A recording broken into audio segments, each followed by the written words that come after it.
1월 19일 화요일 새벽기도 드리겠습니다. 기도하겠습니다.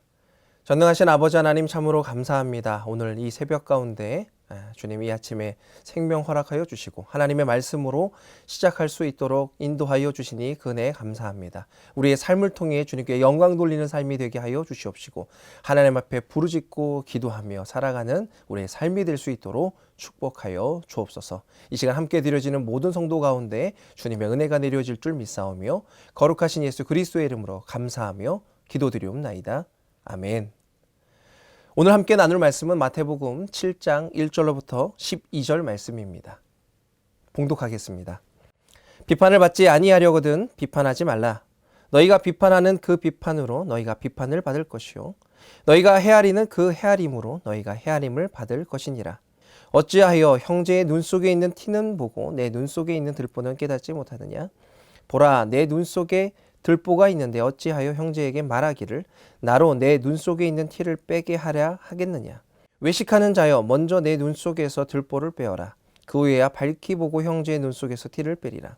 거룩한 것을 개에게 주지 말며 너희 진주를 돼지 앞에 던지지 말라. 그들이 그것을 발로 밟고 돌이켜 너희를 찢어 상하게 할까 염려하라. 구하라, 그리하면 너희에게 주실 것이요 찾으라, 그리하면 찾아낼 것이요 문을 두드리라, 그리하면 너희에게 열릴 것이니 구하는 이마다 받을 것이요 찾는 이는 찾아낼 것이요 두드리는 이에게는 열릴 것이니라. 너희 중에 누가 아들이 떡을 달라 하는데 돌을 주며 생선을 달라 하는데 뱀을 줄 사람이 있겠느냐? 너희가 악한 자라도 좋은 것으로 자식에게 줄 알거든. 하물며 하늘에 계신 너희 아버지께서 구하는 자에게 좋은 것으로 주시지 않겠느냐? 그러므로 무엇이든지 남에게 대접을 받고자 하는 대로 너희도 남을 대접하라. 이것이 율법이요 선지자니라. 아멘. 새해가 시작된 지도 20여일 가까이 되고 있습니다. 정말 새해 계획하고 준비된 모든 일들이 잘 진행되고 계십니까?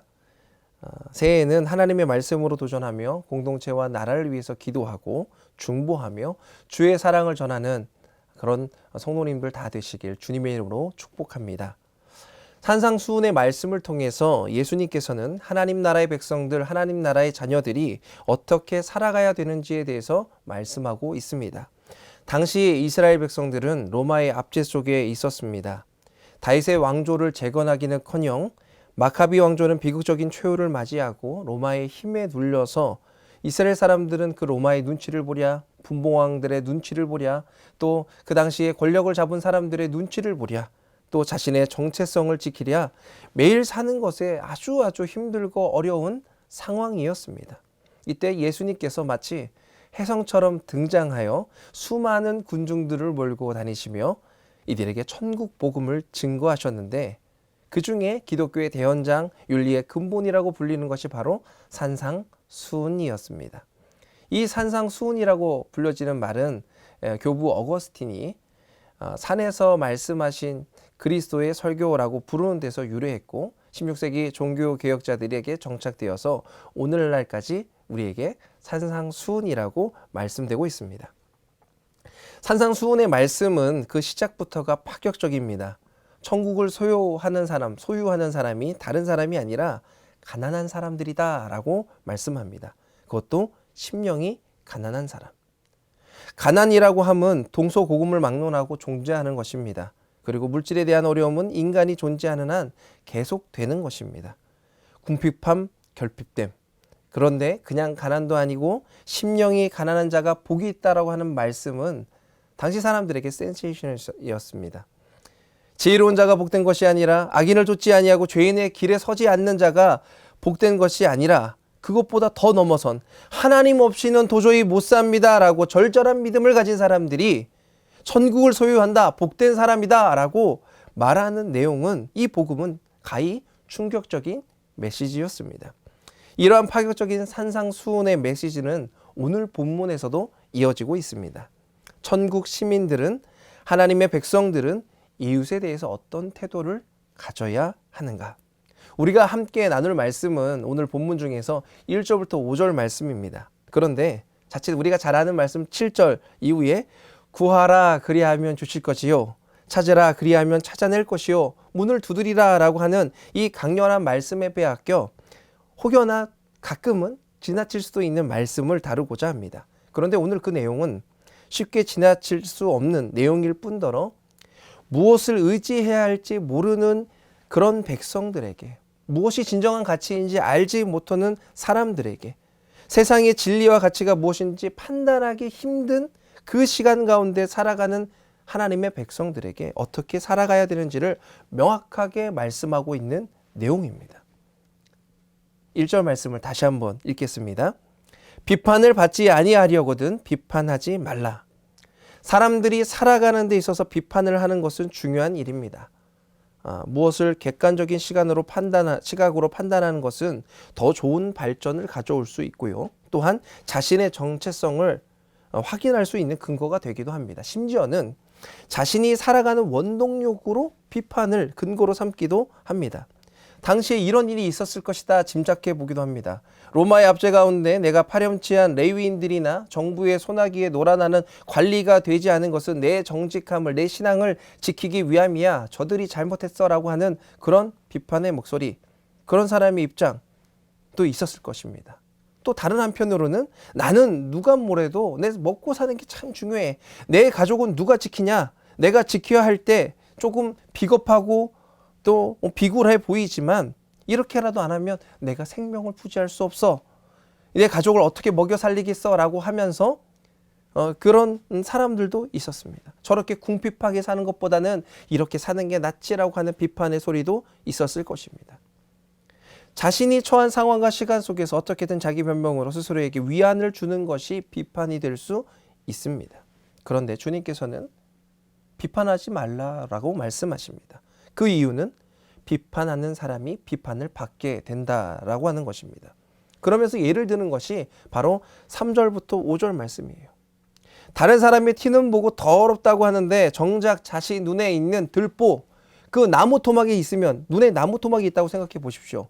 아무것도 보이지 않지 않겠습니까? 그러면서 남의 눈에 들어가 있는 조그만 티끌이 정말 그 티끌 묻었네, 얼룩이 졌네 라고 말하고 하는 것은 인간의 나약한 모습이라고 하는 거예요. 부족한 부분이라고 말씀하시는 겁니다. 그런데 이 말씀은 뭐 속담에 그런 얘기가 있지 않습니까? 똥 묻은 개가 겨 묻은 개 보고 뭐라고 하는 것, 혹은 뭐 요즘 또 많이 쓰는 말 중에 하나가 내로남불, 내가 하면 로맨스고 남이 하면 그런 거, 아시타비, 나는 옳고 다른 사람은 그러다 정도로 말씀하시는 것은 아닙니다. 이것을 훨씬 더 넘어서는, 이 비판하지 말라라고 하는 예수님의 말씀 속에는 더 깊은 의미가 있었습니다. 그것은 비판이라는 단어가 크리노라고 하는 헬라어인데 판결하다, 심판하다, 신문하다, 선고하다 라고 하는 법정 용어입니다. 결국 비판이라고 하는 단어는 단순하게 남을 헐뜯고 평가하는 정도를 넘어선 남을 단정짓고 심판하는 마음이라는 것입니다. 그래서 내 마음 속에서 지워버리고 혹은 그것으로 다른 사람의 마음을 힘들게 하고 괴롭히는 것을 뜻하는 말입니다. 이런 비판하는 마음이 왜 점점점 발전해서 심판하는 것까지 가게 될 거예요. 그것은 5절 말씀에서 힌트를 찾을 수 있습니다. 비판하는 자를 무엇이라고 표현하고 있습니까? 5절 말씀에 바로 외식하는 자라고 말합니다. 외식하는 자라고 하는 말의 의미 속에는 연극하는 자, 연기하는 배우로 말씀하는 의미가 되는데요. 의미를 파악할 수 있는데요. 비판하는 사람은 어떻게 살아간다는 것입니까? 남을 비판하는 데 신경을 쓰고 그 일에 열중하기 때문에 정작 자신이 잘못하는 것을 깨닫지 못하고 살아간다는 것입니다. 다른 사람 보기에는 열심히고 다른 사람 보기에는 잘 사는 것처럼 보이고 다른 사람들이 인정하는 것에 집중하기 때문에 겉모습으로는 예쁘고 아름답고 정말 부러울 것 없어 보이는 삶이지만 SNS 상으로는 정말 잘 사는 것처럼 보이지만 뭐 프로필 보면 그렇지 않습니까? 막 V하고 있고 막 활짝 웃고 있으면 아, 저 집은 좋겠다. 정말 잘 살고 화목해 보이나구나. 그렇게 보이지만 정작 자신의 개인적인 성품과 영성은 마음은 멍들어가고 있고 속은 그렇지 않은 삶을 살 수도 있는데 말입니다. 배우의 삶이 그렇지 않습니까? 연극하는 삶이 그렇지 않습니까? 자신의 채워지지 않는 마음과 영성 때문에 그 불안한 마음 때문에 그것이 어디로 자꾸 표출되는 것입니까? 바로 겉모습에만 치중하게 되고 그것으로 인해서 남을 판단하는 것을 넘어서 평가하고 평가하는 것을 넘어서 심판하는 것, 너는 원래 그런 사람이잖아. 너는 아무리 해도 안 된다고. 희망도 기대도 모두 짓밟아버리는 사람들. 이렇게 하는 것이 정말 진리야라고 단정짓고 살아가는 사람들을 뜻합니다. 이런 경건의 거칠에만 있는 사람들의 특징을 디모데후서 3장에서 잘 설명하고 있습니다. 너는 이것을 알라. 말세에 고통하는 때가 이르러 사람들이 자기를 사랑하며 돈을 사랑하며 자랑하며 교만하며 비방하며 부모를 거역하며 감사하지 아니하며 거룩하지 아니하며 무정하며 원통함을 풀지 아니하며 모함하며 절제하지 못하며 사나우며 선한 것을 좋아하지 아니하며 배신하며 조급하며 자만하며 쾌락을 사랑하기를 하나님 사랑하는 것보다 더하며 경건의 모양은 있으나 경건의 능력은 부인하니 이 같은 자들에게서 내가 돌아서라.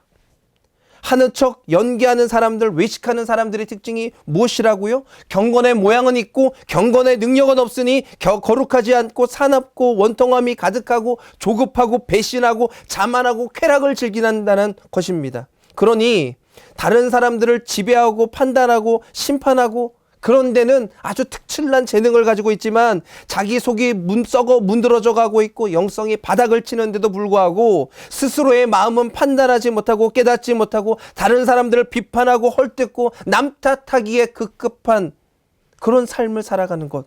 혹시 이런 모습이 저와 여러분들의 모습은 아닌가요? 예수님께서는 이 부분이 아주 심각한 죄악이라고 지적하고 있습니다. 이 비판하는 마음을 넘어서 심지어 심판하면 사람들을 단정짓고 깔보고 무시하는 그런 마음은 하나님의 자녀들로서는 행하면 안 된다라고 말씀합니다. 그렇다면 예수님께서는 하나님 나라의 백성들은 어떻게 살라라고 말씀합니까? 단 한 가지의 말씀만 강조하십니다. 우리의 심판하시는 분이 하나님임을 깨닫고 남을 정죄하고 비판하기보다 내 삶을 회개하며 살아가는 삶임을 예수님께서는 말씀하십니다. 예수님의 천국 복음 메시지는 간결했습니다. 어떤 메시지입니까? 회개하라, 천국이 가까이 왔느니라. 회개는 하나님으로부터 떠나 있던 인간이 다시 하나님께로 돌이키는 것입니다. 하나님을 멀리하며 세상과 죄를 향해 돌진하며 죄로 범벅이 되어 하나님의 형상이 훼손되어 살던 모습이 하나님의 말씀과 구원의 능력으로 다시 그 형상을 회복하는 것입니다. 회개의 삶을 살면 누구든지 그리스도 안에 있으면 새로운 피조물이 되고 이전 것은 지나갔으니 보라 새 것이 되었도다 라고 선포하며 사는 삶을 살게 된다는 것입니다. 회개의 삶을 살게 되면 워낙 자기 중심적이고 자기 변명과 방어만 늘어놓고 고정관념으로 상대방을 비판하고 절단하고 비하하고 그 사람을 미워하고 증오하고 자신만 아는 사람이 예수 그리스도의 십자가의 능력으로 내가 죄인임을 깨닫고 어떤 누구를 미워하기보다 내가 구원받은 것에 감사하며 다른 사람들을 인정하려고 노력하며 이해하려고 노력하며 사랑하며 그들을 위해서 기도하는 삶이 되어가는 것입니다. 흥미로운 것은 무엇인지 아십니까? 우리가 나누고 있는 이 비판하지 말라라고 하는 말씀 앞뒤로 기도의 내용들이 들어져 있습니다. 마태복음 6장 23절에 세상 속에 살면서 개인의 염려와 걱정으로 살기보다는 33절 그런즉 너희는 먼저 그 나라와 그 일을 구하라. 그리하면 이 모든 것을 너희에게 더하시리라. 이 말씀은 무엇입니까? 하나님께 기도하는 사람이 천국 백성, 하나님 나라의 백성임을 강조하고 있는 것 아닙니까? 하나님의 형상을 회복하는 자들은 현실의 문제를 뛰어넘어 공동체와 나라를 위해서 기도하는 중보자가 되어야 됩니다 라고 말하는 겁니다. 그런 사람들은 어떤 사람이 되어야 됩니까? 자기만을 사랑하고 자기만의 이익을 위해서 사는 사람들이 아니죠. 하나님 나라와 교회와 공동체를 위해서 기도하는 사람들입니다. 그럼 그런 사람들은 과연 어떤 사람이겠습니까? 상대방을 신랄하게 날카롭게 비판하고 부조리함을 떠들고 다니고 진리가 여기 있도다라고 말하는 사람들일까요? 아니면 약하고 연약하고 저주스럽고 힘들어하는 사람들을 어떻게든 이해하고 조심히 여기고 불쌍히 여기고 야 나도 그랬었어 얼마나 힘들었겠니 오늘도 우리 이 상황을 하나님 앞에 함께 기도하며 나아가보자 이겨가보자 라고 하는 그런 사람들일까요? 우리가 무슨 답변을 할지 여러분 제가 예상을 합니다.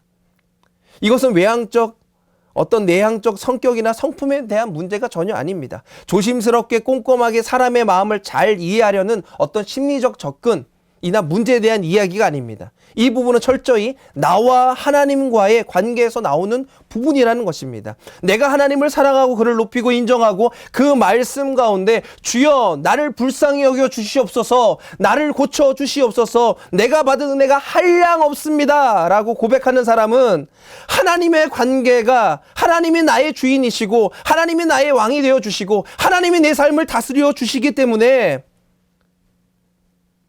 그 은혜로 비판의 칼날로 사람들을 죽이고 상처를 입히는 것이 아니라 그 은혜로 사람들을 사랑하며 기도하는 자들이 된다는 것입니다. 전 개인적으로 참 어려운 관계의 문제를 겪었던 적이 있었습니다. 저는 그 상황 속에서 그렇게밖에 선택할 수 없었어요. 만약에 제가 그 상황이 다시 한번 있었다 그러면 되어도 거의 비슷한 선택을 하지 않을까. 참 어려운 시간이라고 생각되는 일이 있었습니다. 제 마음 한편으로는 참 어렵고 힘든 문제라 오랜 시간 묵상하고 기도하고 하나님께 간구했었어요. 그런데 어제 그 과거의 문제를 가지고 묵상하는데 하나님께서 저에게 마음을 주시더라고요. 그렇게 말씀하시더라고요. 정호야, 너 마음이 힘들겠지만, 너가 정당해 보이지만 그 사람이 상처를 입었다고 하잖아. 너가 위로해주면 안 되겠어? 그 사람이 아직 힘들다고 하잖아. 너가 먼저 잘못했다고 말해. 그래서 제가 하나님의 그 마음을 듣고 용기 내어서 어떻게든 또 용서를 구하고 또 위로하고 또 도전해 보려고 합니다. 오늘 본문에서 말씀하시는 것이 그런 내용 아닙니까? 왜 예수님께서는 아주 중요한 신앙의 기도의 문구 사이사이에 비판하지 말라라고 하는 말씀을 넣어놓으셨습니까? 먼저 그 나라와 그 일을 구하라, 찾으라, 두드리라 간절한 기도 사이에 비판하지 말라는 말씀을 뜬금없이 넣어놓으셨습니까? 뜬금없이 넣어두신 게 아니죠. 하나님의 의도는 무엇입니까? 기도하는 사람들은 어떤 사람이 되어야 한다고요? 겉으로 거룩한 척, 기도하는 척, 봉사하는 척, 사랑하는 척 하는 사람이 아닌 하나님이 우리에게 주신 모든 삶들을 세워보면서 그 감사를 기억하며 주 앞에 회개하며 결국 하나님께서 심판하신다는 것을 두려워하며 나의 부족함을 주 앞에 던지며 어떻게든 나의 삶은 부족하고 연약하지만 다른 사람들을 내 몸같이 사랑하려고 노력하는 그런 애쓰는 사람들, 그것도 잘 안 되면 그런 사람들을 위해서 기도하는 사람들이 되기를 원하신다는 것입니다. 전능하신 하나님의 자녀로 살고 싶으십니까? 전능하신 하나님의 능력을 힘입어 살고 싶으십니까? 그런 하나님께 기도하며 그 기도의 응답을 경험하며 살기를 원하십니까? 비판과 원망의 입은 닫고 이제는 주 앞에 회개하며 나아갑시다. 주님께서 우리의 입술에 그 감사의 기도, 회개의 기도, 그 입술을 통하여 하나님 나라의 백성된 삶으로 우리를 인도하여 주십니다. 기도하겠습니다. 아버지 하나님, 우리의 부족함과 연약함을 주 앞에 고백합니다. 나의 자랑과 교만과 나의 부족함은 내려놓게 하여 주시옵시고 주 앞에 회개하며 나아가는 모든 심령들의 마음을 위로하여 주시사 하나님 아버지를 닮아 사랑하며 섬기며 살아가는 삶이 될 수 있도록 축복하여 주옵소서. 우리를 구원하신 예수 그리스도의 이름으로 간절히 기도드리옵나이다. 아멘. 함께 기도 제목을 가지고 기도하고 개인의 기도 제목들을 주 앞에 올려드리면 좋겠습니다. 첫 번째, 코로나19로 인해서 대면과 비대면으로 예배를 드리는 모든 성도들을 위로하시고 위기와 한탄의 시간이 아니라 오히려 말씀 통독과 필사, 가정 예배가 회복되고 말씀대로 거룩하게 살아가는 시간이 되게 하여 주시옵소서. 둘째, 2021년 호산나 공동체가 회개의 공동체, 하나님 앞에 거룩한 공동체, 기도의 공동체, 말씀대로 사는 공동체가 되게 하시고 예수로 승리한 사람들이 되게 하여 주시옵소서. 우리 함께 기도하겠습니다.